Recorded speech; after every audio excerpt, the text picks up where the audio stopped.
Is thrifting spiritually unhygienic? No, it's not. Let me prove it to you. There's this conversation that has begun on one of the other socials because basically somebody said that thrifting is spiritually unhygienic or feels unhygienic.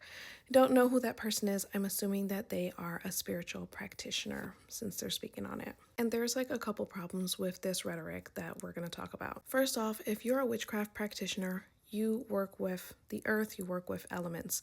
Whatever type of spirituality you do, realistically, if you're practicing witchcraft, you're working with them. Whether you're doing water workings, whether you're working with the element of air, whether you're working with fire, herbs, all of that stuff is from the earth, is of the earth, okay? Because of fast fashion right now, thrifting is actually great for the environment.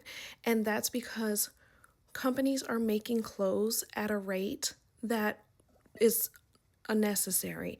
So there's so many clothes. Think about one individual and how many articles of clothing that person has. It's literally trashing our environment. When you're going to a thrift store, if you're getting clothing in particular, in this case, I'm using clothing as the example, although you can get other things there.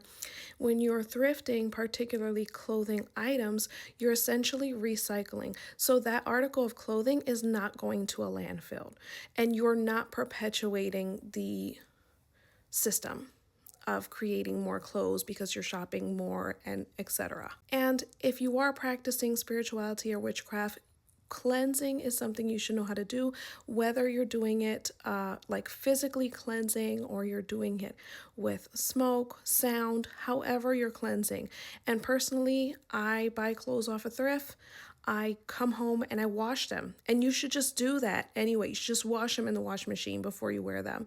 And then, yeah, you want to cleanse the energy off of it, do it. But physically wash it in the washing machine. The problem with this rhetoric is that it kind of shames people. Like if you can't go and afford to buy something name brand or something fancy or something brand new, it kind of shames you. Like, ew, you're going to the thrift store and you're buying something secondhand and then you're using it in your witchcraft practice or spiritual practice. Yep.